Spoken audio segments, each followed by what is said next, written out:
Bom, continuando da onde nós tínhamos parado, nós estamos falando da súmula 47 da Turma Nacional de Uniformização de Jurisprudência, que coloca que, uma vez reconhecida a incapacidade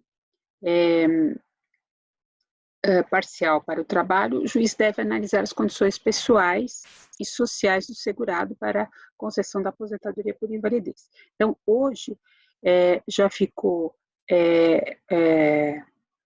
assentado, né, consignado, decidido definitivamente, no sentido de que a questão de você reconhecer a incapacidade, ela não pode ser restrita à questão só física, biológica. Ela também tem que levar em consideração a questão social. Então, para que se configure a contingência, não é necessário que o segurado esteja antes em gozo de auxílio-doença, como a gente já tinha falado. Tem que se analisar o caso concreto para se ver a situação e sempre levar em consideração o laudo pericial para avaliar essa incapacidade. Então, tem que sempre ter um laudo pericial para avaliar a incapacidade. Nesse sentido, a gente já tem jurisprudência do STJ. Então, é possível a verificação no contexto, né, socioeconômico do segurado, com a finalidade de concessão de aposentadoria por invalidez, né, sem ofensa à norma do artigo 42. Por que sem ofensa? Porque você está levando em consideração o lado não só físico, mas socioeconômico. A Turma Nacional de Uniformização, em outra súmula, a súmula 78, coloca: comprovado que o requerente do benefício, que é portador, do beneficiário, né?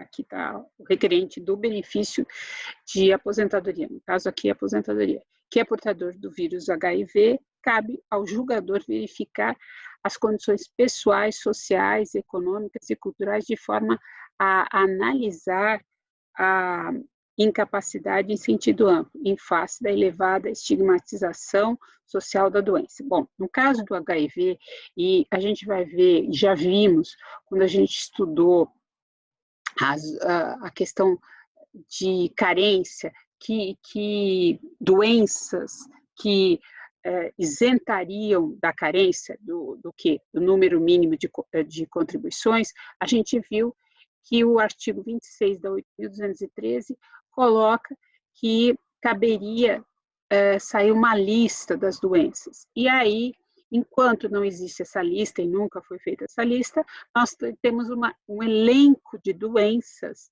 que isentam da exigência da carência, que está no artigo 151 da 8.213. E nesse artigo 151 consta o HIV.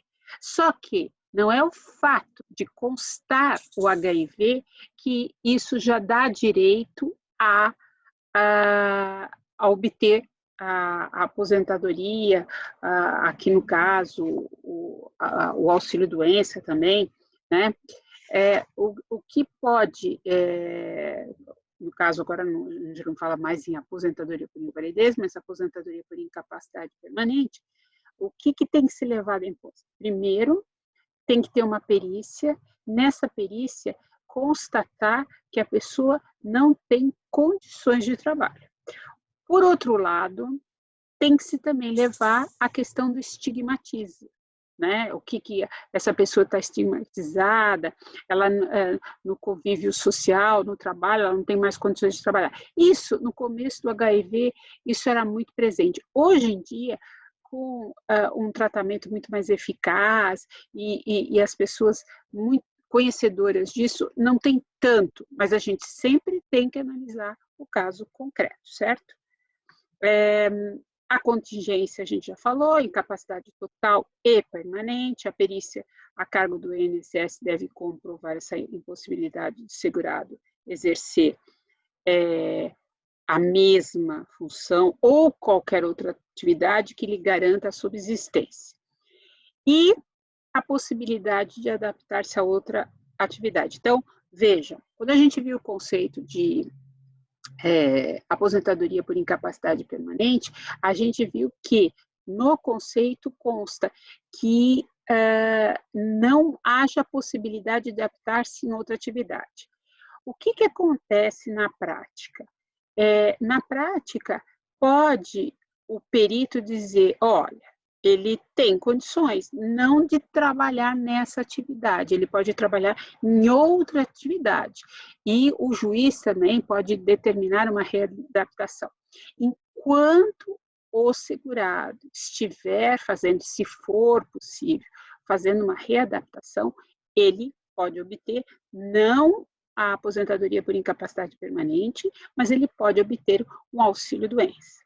Se nessa readaptação, de fato, ele não tem condições, não conseguiu se readaptar, aí sim, não existe possibilidade nenhuma de recuperação. Então, aí é caso de aposentadoria.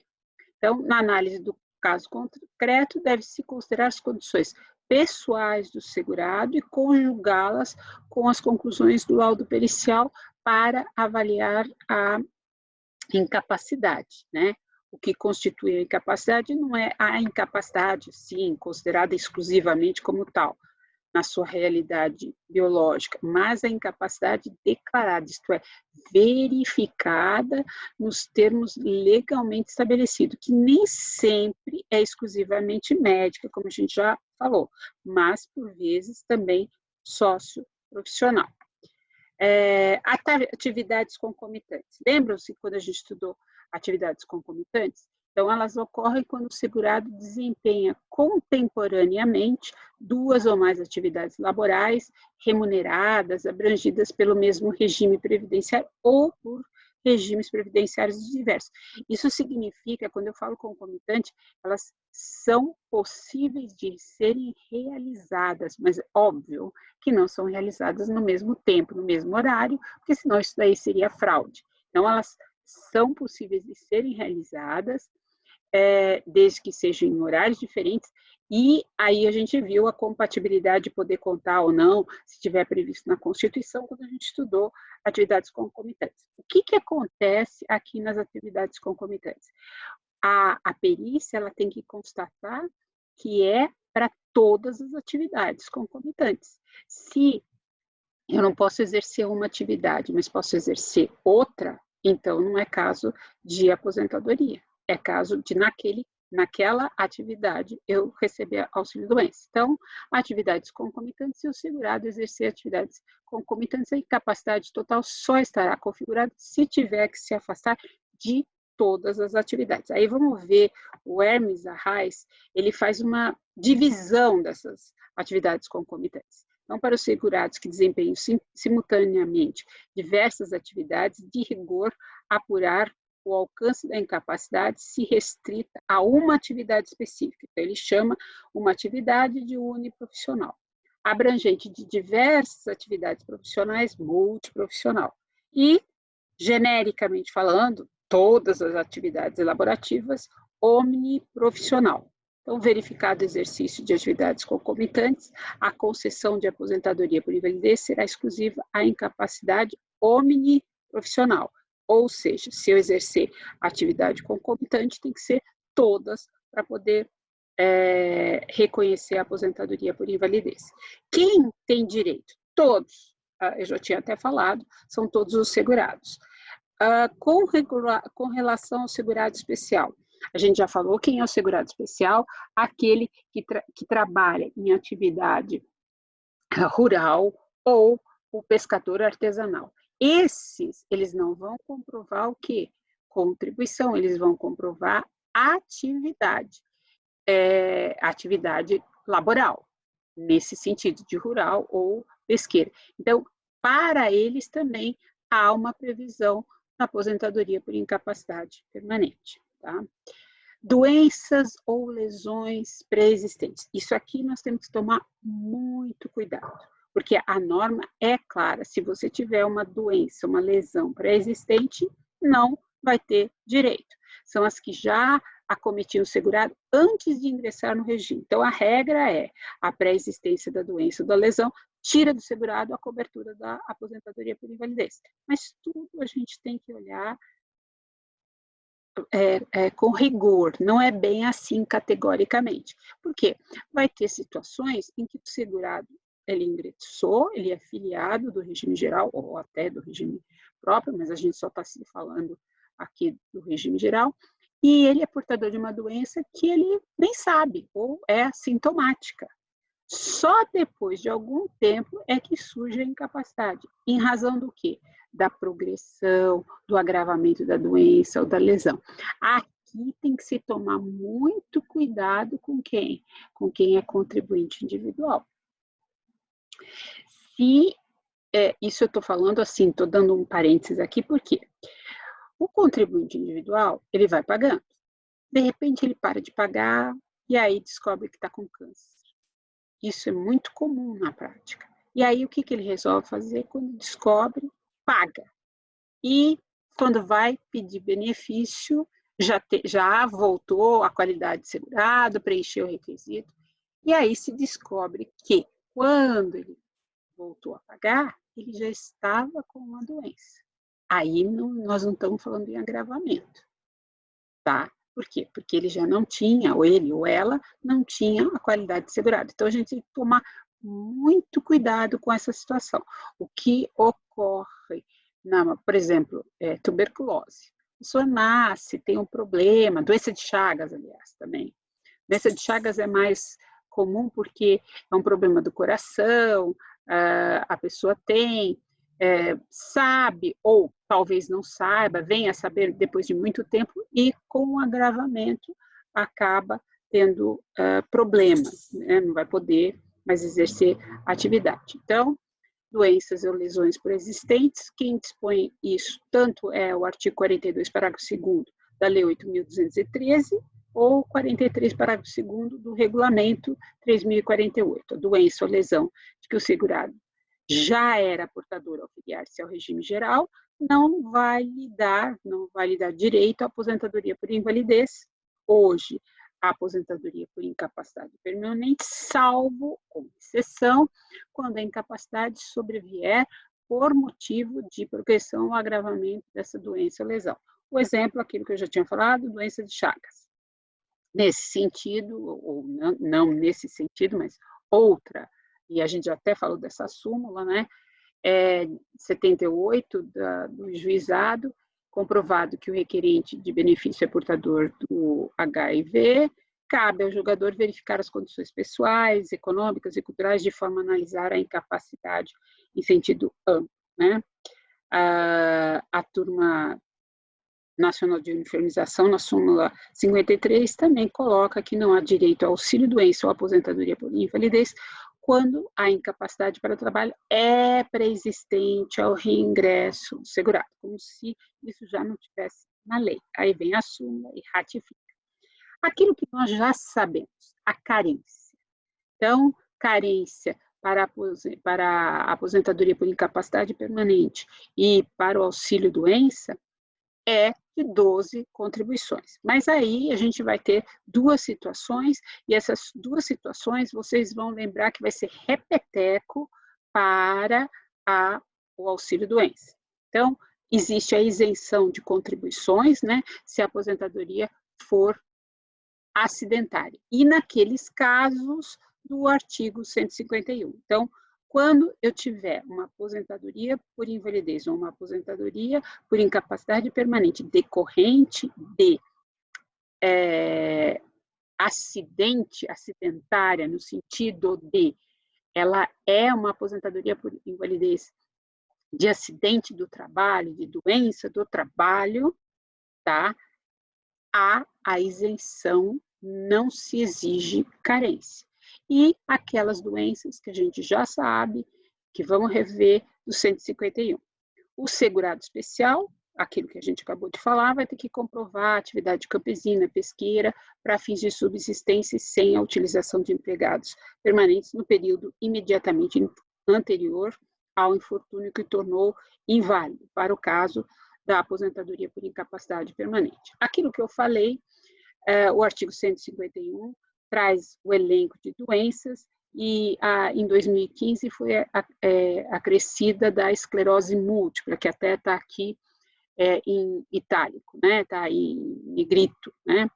Então, é a tuberculose ativa, hanseníase, alienação mental, esclerose, hepatopatia grave, neoplasia maligna, que é o câncer, a cegueira, a paralisia irreversível, incapacitante, a cardiopatia, que é doença de coração, doença de Parkinson, espondiloartrose aquilosante, nefropatia grave, estado avançado da doença de Paget, que é a osteite deformante, síndrome de deficiência adquirida, que é a AIDS, ou contaminação por radiação, com base tudo isso na conclusão da medicina especializada. Ou seja, não adianta ter só a doença falar, se não passar por uma perícia e não comprovar. Tudo tem que ser comprovado, tem que ter prova disso, e a prova é perícia, tem que se submeter à perícia, certo?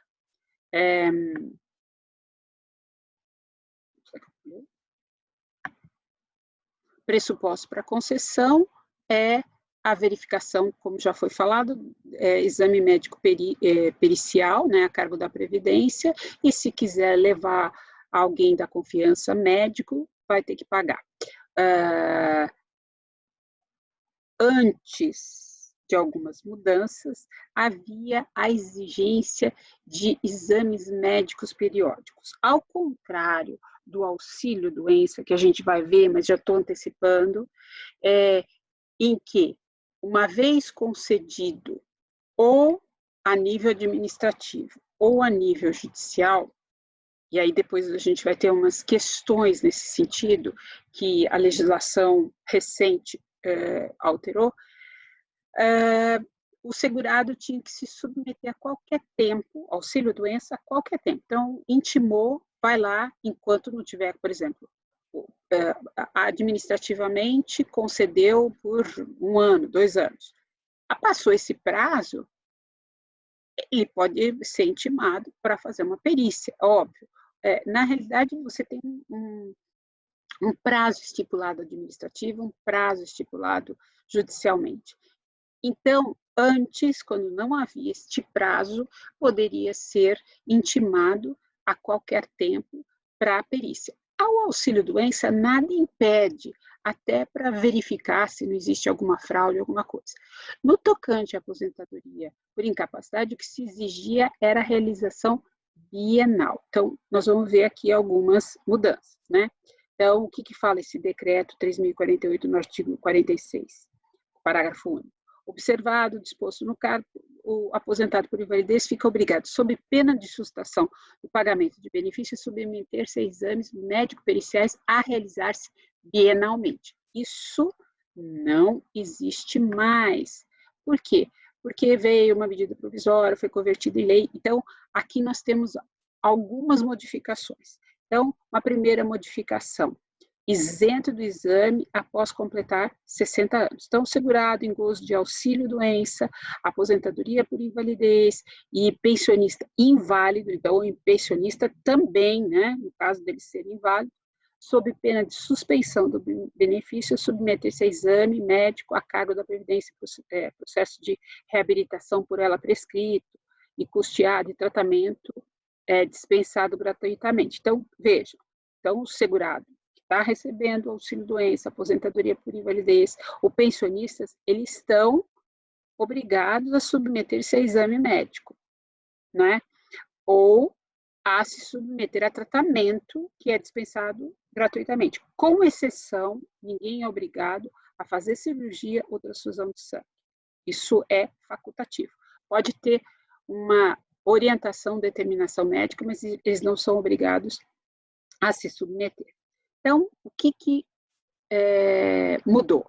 O aposentado por invalidez e o pensionista inválido que não tenham retornado à atividade, então, não retornaram à atividade, estão isentos do exame de que trata o caput após completarem 55 anos ou mais de idade e quando decorridos 15 anos da data da concessão da aposentadoria por invalidez e do auxílio-doença que a precedeu. Então, o que acontece? Aquele que já estava recebendo auxílio-doença, depois passou para receber a aposentadoria por invalidez. Isso daí é um tempo de 55 anos, então ele já completou 55 anos, então ele está dispensado. Quem completar 60 anos, independentemente de ter esses 15 anos aí, ele já está dispensado desta apresentação, mas vai ter exceções, óbvio, né? A isenção não se aplica em que caso? Quando se verificar a necessidade de assistência permanente de outra pessoa. Então, é o caso do acréscimo de 25%. Lembra quando eu falei que existiam exceções ao teto do INSS? Eu falei duas exceções. A grande invalidez, que é aquela invalidez daquele que recebe 25% a mais por acréscimo, por necessitar de assistência permanente de outra pessoa, e do salário maternidade. Essas podem ultrapassar o teto do INSS, tá? Por enquanto, a emenda não tirou isso, então está valendo os 25%. E nós vamos ver daqui a pouquinho isso daqui, em que casos ocorre. Então, para ganhar esses 25, óbvio que vai ter que se submeter a uma perícia médica para avaliar dessa necessidade de uma assistência permanente de outra pessoa. Verificar a recuperação da capacidade de trabalho mediante solicitação do aposentado ou pensionista. Quer dizer, tanto o pensionista como o aposentado, eles estavam numa situação de invalidez. E aí, agora, vem requerer o levantamento disso. Vai ter que se submeter a uma perícia para subsidiar a autoridade judiciária na concessão de curatela. Então, vai ter que se submeter a uma perícia. Não há como não se submeter a uma perícia, certo? A perícia de que nós estamos falando vai dar, isso tudo foi alterado recentemente, 2017, vocês podem ver. Então, essa perícia ela pode se valer dos prontuários médicos do periciado no sistema único, desde que haja, óbvio, anuência desse periciado, e vai ser garantido o sigilo. É também garantido, já era em alguns momentos, independentemente de lei, já estava na instituição normativa, assegurado o atendimento domiciliar e hospitalar pela perícia médica e social do INSS ao segurado com dificuldades de locomoção, quando o seu deslocamento, em razão de sua limitação funcional e condições de acessibilidade, vão dar um ônus enorme. Então, isso é possível, né? Então, vai entrar em contato com o INSS para que essa perícia seja feita na residência ou no hospital, onde tiver a pessoa.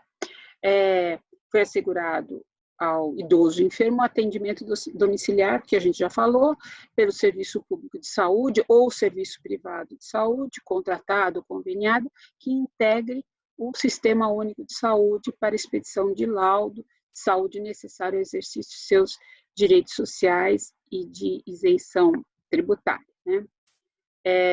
A gente já falou dos 60 anos, que agora, a partir dos 60 anos, não precisa se submeter mais à perícia, e o aposentado que voluntariamente voltar a trabalhar, por óbvio, a partir do momento em que a administração souber, vai ter essa aposentadoria cancelada e, a partir do momento em que ele voltou a trabalhar, vai ter a devolução dessa aposentadoria. Aqui não dá para dizer que estava recebendo de boa fé. Por quê? Porque se ele está aposentado, não tem condições de trabalho. Se volta a trabalhar, então tinha condições, e aí é uma boa discussão essa, vai ter essa aposentadoria a partir do momento, porque aí precisa a administração saber cancelar essa aposentadoria, tá? A gente vai parar por aqui para a gente continuar mais tarde.